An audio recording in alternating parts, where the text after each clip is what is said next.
Hey friends, so I don't know if or where I will actually post this video. I normally do fitness content, and if I posted it, you saw the title. I'm talking about grief and grieving for the loss of a pet, specifically a cat, and doing that as an atheist. And if I post this, it's because I found it helpful to watch other people's videos on this subject.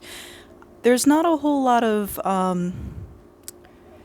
good support culturally uh, where we live for grief to happen, and the thing that got me thinking about it this time, because this is not the first time I've lost a pet, but it's the first time that I've taken time off of work to grieve for the loss of a pet. There's a lot of societal pressure to just move on, right? You have yourself a good cry, you heal, you get over it, you move on, and that's with people. It's there's even more of that pressure with a pet, right? And I think there's even more pressure to move on when it's a pet like a cat. A lot of people understand long-term relationships that people have with dogs, and dogs are wonderful. And I've lost dogs also. But I want to talk specifically to those of you who may have lost a cat and might be in the same situation as me. I'm an atheist, and like, what does it mean to grieve as somebody who doesn't think that there is some, like, you know, ghost of this being looking down on you and seeing, it hits a different way. So let's, first I'm going to talk, and again, I'm not an expert in this subject. My field is nutrition and fitness, not grief or pets or any religion, any of this stuff, right? But let's first talk about the atheist thing, because there's still a lot of stigma around that, but as an atheist, I feel that the lives that we have are all that much more precious, because when they're gone, they're gone. I don't really want to conceive of a world where there's spirits and souls of every living thing going on indefinitely. Frankly, it sounds terrifying to me. Maybe this is because I'm an introvert, but it sounds terrifying to me to think that I'm going to pass on to some other dimension where every other living being that's lived before me also exists. That's too many people, there's just too many things. My little human brain can't wrap its head around that type of vastness. So I know that we all tell ourselves convenient fictions as humans to make sense of the world around us. And maybe atheism is my convenient fiction, just as I see religion as being a convenient fiction to kind of package everything all together. But the idea that when we end, like, energy doesn't end, there's no, there's, physics and science, we're not going to get into that, but, energy doesn't end, but it changes, it transmutes, right? The place where I buried my cat, when I went back there was, and I went back just like later in the day, and looked at the spot again, and there was thousands of ants covering it. I thought that was so cool. That energy was being transformed like that. But yeah, so no life, no problems, like, once my cat was gone, I didn't feel like they had any stake in how I felt about them or their passing. And likewise, when I pass, I don't, like, my consciousness is just gonna go out of existence. That's what I truly believe. And it's just the people that are left behind that lose something, right? That lose that energy. So what is grief then to somebody like me? It seems so self-indulgent, and I think that's part of the reason why I haven't allowed myself any time or space for that in the past, is like, it just seems incredibly self-indulgent. The being who is passed has no idea that I'm grieving or not. So why would I hold up all the other things that need to happen in your day-to-day life, right? Why would I hold all that up? Why wouldn't I just plow through and keep going, and not feel bad about it, right? What's the point of letting yourself feel bad? And I think the point is to kind of allow yourself to really remember what's important to you. Anytime something hurts you or offends you, it is a gift. It makes you hyper aware of what your values are. And we don't always have that. If life is too cushy, we get lost and adrift in a sea of wondering if the minutia is really important and what is actually important. This particular loss of my cat Haruki, was especially hard because we had a very close relationship. And cats, the relationship you have with a cat is very different than the relationship you have with a dog. And I know there's a lot of, teasing about how cats are so aloof and, they don't care and all this kind of stuff.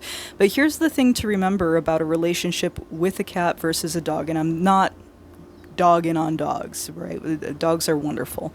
But the cats don't have the same kind of biological pressure as a pack animal to please you, to be bonded to you, to be with you all the time, right? They don't have that same biological pressure to want to be with you and show you affection. So I personally feel that if a cat chooses to have a relationship with you, if a cat chooses to interact with you, it is in a lot of ways a much more genuine interaction than you're going to get from a pack animal or even most people, because that cat doesn't need you. They don't need you for survival. I mean, kind of, right? But cats really haven't changed that much, whereas dogs have changed significantly through domestication. Cats haven't changed that much. So this relationship with this particular cat, he was very, very affectionate. And beyond that, I think people dismiss, oh, well, it's just a pet, because we know that the lifespan is shorter. We know that these animals are less intelligent, which, I'm valuing intelligence less and less the older I get, frankly. I don't think that our big brains make us superior like I used to. But the truth is, for people who have pets, and especially for people who have had pets in this past year during a pandemic when there's so much global, massive fear and heartache and things going on, chances are you spend more time with that pet, with that being, than any other person. I spend a lot of time with this cat, right? And we had a relationship. I spent a tremendous amount of time with this cat. And the other thing about pets is because they don't judge. They don't judge in the same way that humans judge. The cat doesn't care how you look. The cat doesn't care how you smell. The cat, the cat doesn't care what your political beliefs are. So the interaction is stripped away of all of the usual baggage that you have as far as human interactions go, right? Anytime you're interacting with a human, there's a certain amount of give and take where you're trying to figure out what your hierarchy is, what your social place with this other person is, what you have in common, what you don't. And there's none of that baggage with a cat. And so it's a very different kind of relationship that people have with pets. And it's really, if you have lost a pet, your grief is valid, is what I'm saying. Your grief is valid. When I adopted Haruki from the shelter, I knew he had massive health problems. I wasn't sure he was going to make it through the first week I had him, let alone the 6 or 7 years that we were together. And I knew for about a week that he was on his way out potentially, towards the end there. And knowing that something has a shorter lifespan, and knowing that it has health problems, and this could be said of people as well, it doesn't matter, right? You know, even when you know your time is limited with someone, or maybe because of it, it makes those moments precious and really heartbreaking when they end. So yeah. Again, you know, when I was going through this, when I actually let myself have a day off, day and a half, almost 2 days off of work, to process all of these emotions that I was having, because it feels like you get your guts ripped out when you're grieving for somebody, you know? It does. It's really hard. When I was going through that process, you know, I was looking at videos online. At first I was looking at, like, you know, pet loss videos, and there was some, like, pet psychics that were talking about, like, your ghost pets following you after death, and then there was, you know, some very religious folks talking about, like, the rainbow bridge that connects, like, people heaven and pet heaven. I'm like, what the like, you know, this whole it's not goodbye forever, it's goodbye for now stuff, you know, it doesn't ring true to me. I don't, you know, I can't suspend my disbelief, and I suspend my disbelief a lot. I love good fiction, but I just can't wrap my head around that concept, right? So finding, you know, so I was able to find a couple of videos of, you know, like, about grief in general, and about grief from atheists, and how we deal, and how those things hit differently for us, because we know we're never going to see that being again.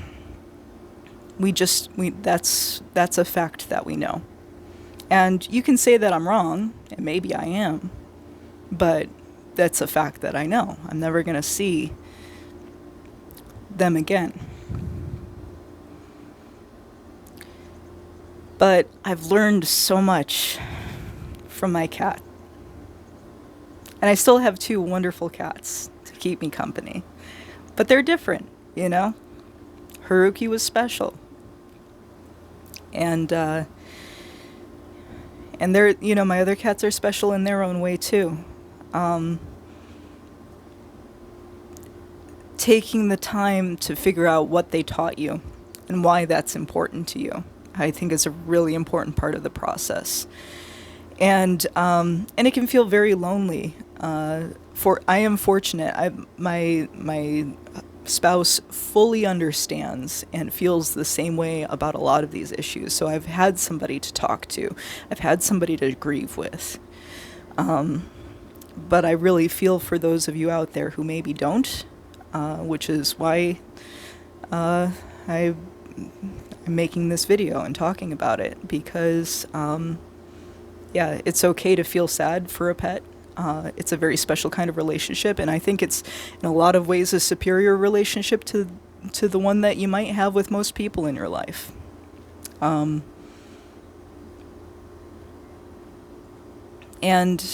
so 1, your grief is valid. 2, give yourself time.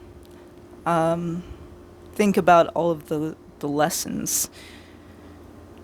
And why does it hurt so much? What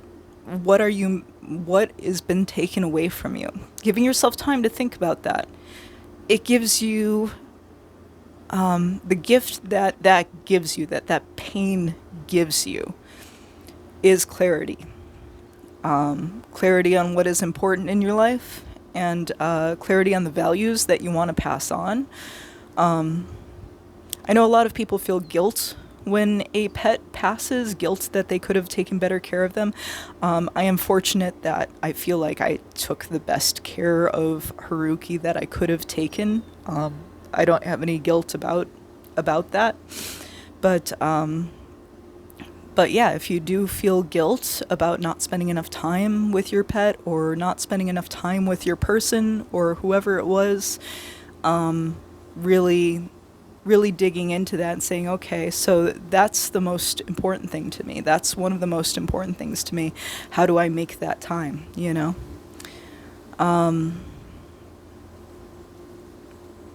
How do you make the life that you have, the one life that you have, worth living? Because, yeah, again, atheist, I don't believe that in an afterlife. I believe I just get this one, right? And I have this one chance to live it right and live it to its fullest and to love the people around me.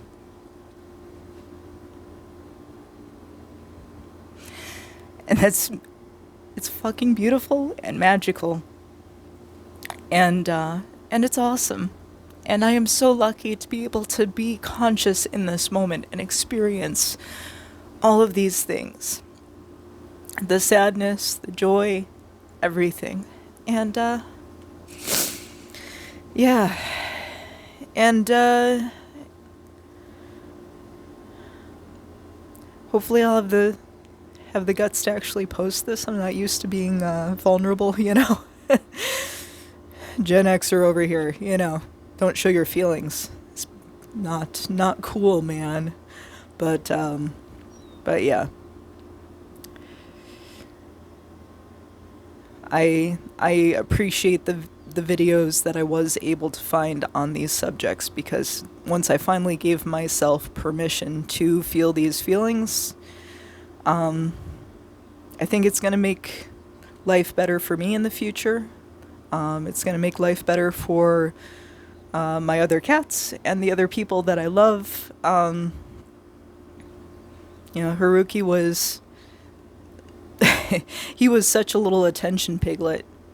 He was always wanting affection, always wanting more food, always wanting more playtime. He was always making space for himself and butting in, and I loved that about him, you know. So he taught me a lot of lessons about just enjoying the moment, enjoying the sunshine, you know. He loved sitting in the sun. He loved eating food. He loved head scratches. You know, the simple things in life. It was a reminder of how precious those things are, because I only get to experience them once, and I'm so glad I got to experience some of those with him. And I'm looking forward to all the experiences in the future with the people and animals in my life, and it's awesome. And so I hope you have a beautiful day. If you're going through this grieving process right now, yeah, give yourself time. Don't feel guilty about it. It's fine. It's fine to feel all those things.